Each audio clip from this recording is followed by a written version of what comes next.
Yeti omai Ghana mwana yetu se 2015 ye de obi a ye omampani a watwamuko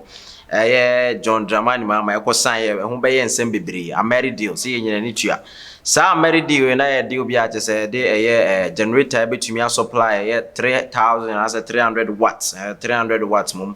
300 megawatts power e de ama Ghana nyina se wo hwe se na electricity ne kwa dum so be ye nguburuja na se etumi ko fa sa generator e ba be si o se embo modi ana chese ntumi embo dwuma papa ntumi ema na se na be ya be dum so na betumi akọ anase ekire tumi etwakra se na be ya ntumi ebe ye betumi hu sampa light na ye de adwuma no pen enipa hia light so nipa danda ina oti okran chese light ntumi anya adwuma ya de ntumi enkoyi enti ade ana chese ha ye mampani mama pa ma ntumi ko science ade we ya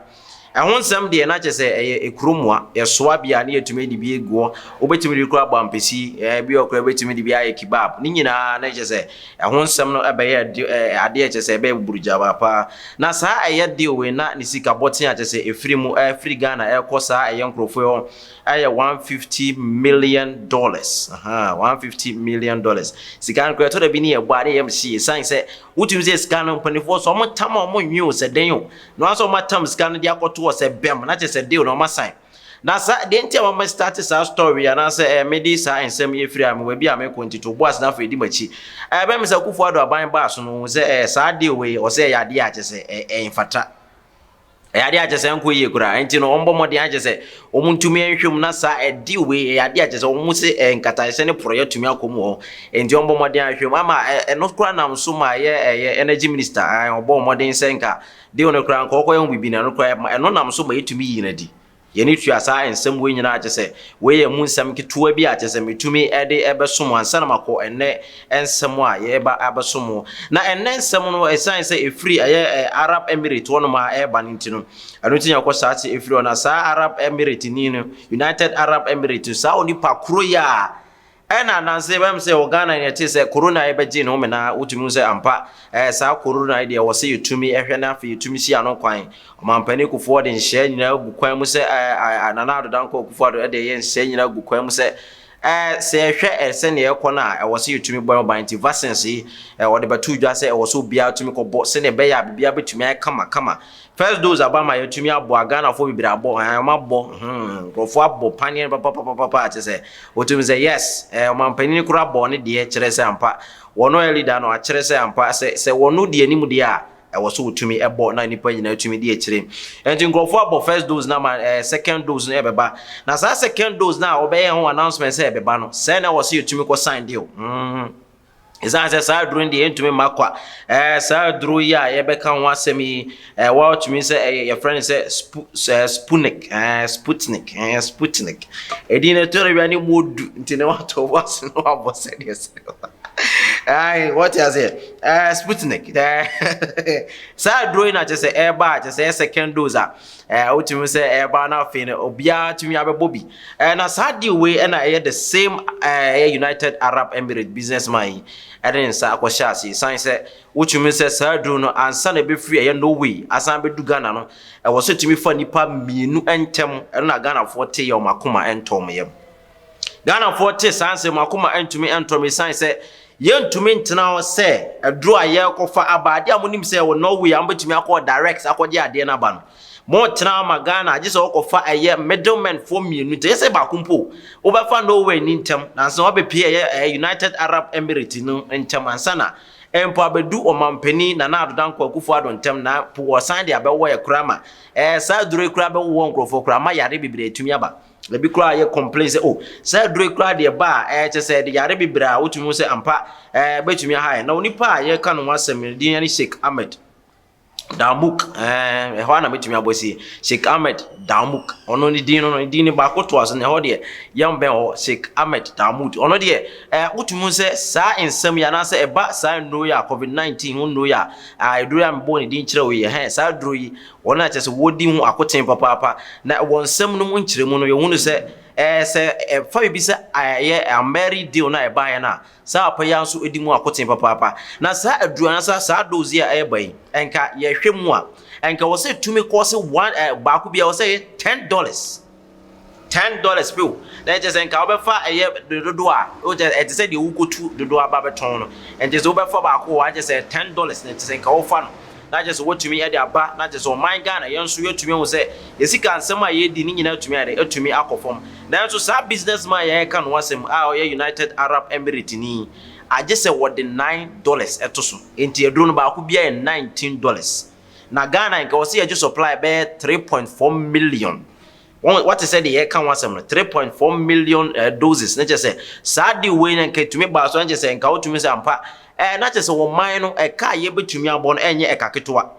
And Yakaketua cry, just a wood to me say, or mine, and as in penny for a timmy, a bam say, almost to me, a didubia, almost to me, and Shumukra. Ghana for to me, I can watch your mother, papa. The mercy concon so from papa mama tadi nyinafi esan se wotumi se empanifo ani omoti o man we mu no se to de bina se mo kwaje de a mo hwese ne de ne ko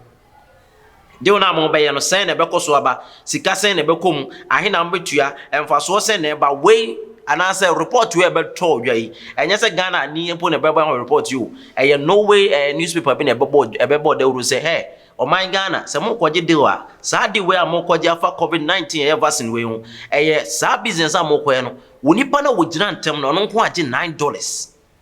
$9 o enti na uba ne sa no ye twe eye se empanifo na se Ghana for twe ben ye health minister born ebisa say na sa ensem ya ye titi senate o say sa nete $19 per one dose ne say wotumi se dose ni nyina e ba na je say anu be de papa enti no mo say abdu sa no ana say ba ne sa no o mutumi je 3000 dose pepe na je say sika nka wo say o mutumi de je mo no o mutumi ti sa sika ni su nyina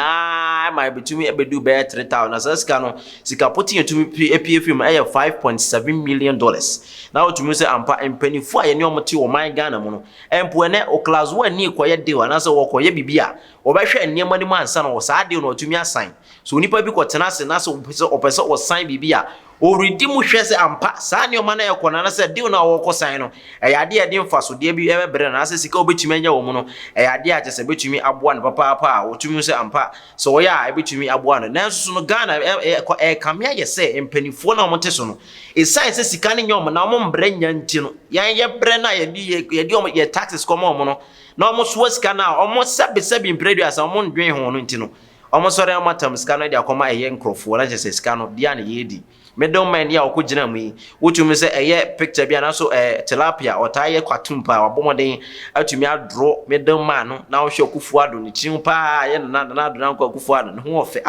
already tiru original one ho ofe original onye small thing na wotumi se age se woje deal no every no way ni ho ansa na ba United Arab Emirates ni ho ansa bedu akufuado ho no ma na wotumi se emampanifo ani omoti wo man we mu no sanya say bi omo seda di abura na je say enhwemu omo ye afa enioma omo je deal afa hono ade a je so mani entumi nkunkura ade so omo sore ade yan so omo traka mu de omo sore ade yan se che so omo amen na wabusu amen na yen a ye tene omo mu na ye brand de omo nwe ho edi na je say ensem a je so otum se Ghana fo kasa fa no se se ba ne sa ade a je say middleman fo no omo na mama Ghana ye bre pa esan se middleman ko age $9 na do ne $10 na che se hwe onipa ne ko ya aduro no kura no wa mbresa wo wa anji sika hin bia na so wo a wo gira finfin kekede aduro na bre yen no na che se wo tumi agi se sika botin we dia na che se ya bro pa e bia ehun se sika ne sika wa bia $9 no enye sika keto wo na se sika ne kura e ba ko pa anke ye beka ne sa ne mo so wo convert sa 3000 dosi na wo de ni nyina bomu a wo tumi se e sika e mu du papa e businessman wo koso wo twi Ghana fo di papa munim se yes sa United Arab Emirates wa bomoden a be dupi Ghana Ameridi ya ade a chese tumi be ye be gin ho me na papa chese Ghana fo nyina ka ho nsem na ade na Musa ko another day la Musa ko fa ade akofa ne so ade nti wo se ne sa ade nti wo se ba ne sa Ghana fo bisa sa nsem ya wotumi se ya bote sema ya ade a chese ha Ghana fo papa e wo se empanifo se mo ko ade a esrem se mo de mo ndwen mo ankasa mo mpa mo ndwen ye ho wai se mo ndwen mo hu na mo se sika no e bro mo so a na mo ntumi fa ya se sika ye bo so no enye sika keto obra si ye papa eskerma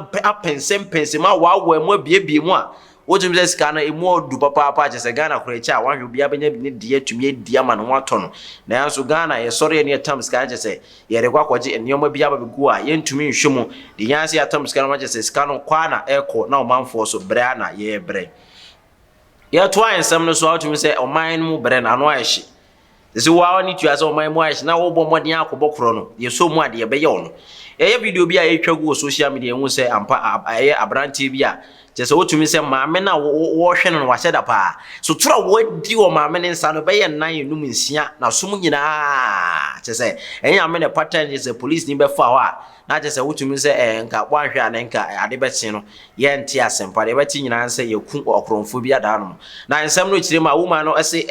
wɔyɛ obi a kyese wotumi say wonam ho a wotumi edi ni dwa okoba na ɛbɛm say abranti so ɛton efiewura so ame bibi bag nketenkete hu say wodu kanehyi ne nasefo na wotumi say ampa nkrofo yi ekita saa neoma no so mo ton o ebia wato ade na ebia wontumi nkita no waton bag ya ma na honom na ɛbɛm say maami hunu say obi ɛde ne nsa ɛhyɛ ne bag mu ne bag ɛsɛn ne nkyɛn no hu say wontwe ne nkɔhwe a abranti a kyese woton ye bag ne kyese wotwe aben maami a kyese ode ne nsa ɛhyɛm na su wam na kyese ni so ayɛ steady na kyese esotoro ne de wodi bi papa na kyese wotum say sotoro no soldier for de ni bi ye hwe akɔ esum left right kyese mema no so piem kyese blows no su that is say opposite for ball modern atwe ben akoi nyame fa afie kakra na je say wotum zampa nyame apata nkrofo ya na je say nka obi say se na wiase na say Ghana ayedin bo modern so obi obi na say so mu dia wan hwa na je say nyame mpata kora je say betumi akun anytime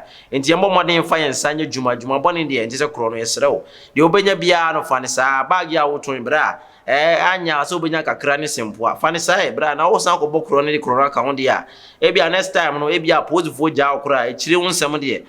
next time bia ko bokro no ebia na ebia ngosu yesrew se sutro na wagena ye sutro ne ye esan se no de beboa o na wotumi asua de entu sua de wie sa na ye asua nyansa fafra entra wiase nye jimie saa nko se wo de kro no be kan de na woton no da bia mmoa o ebetumi de wakɔ ha no se mu ntino when you some kakra de beso mo Attention TV e kai mo se dan da ina subscribe na afi to me share na nkrofo so entumi enya bi be dia me so aye Frank Kwaku Asante da so wo je bre ene adaje hwem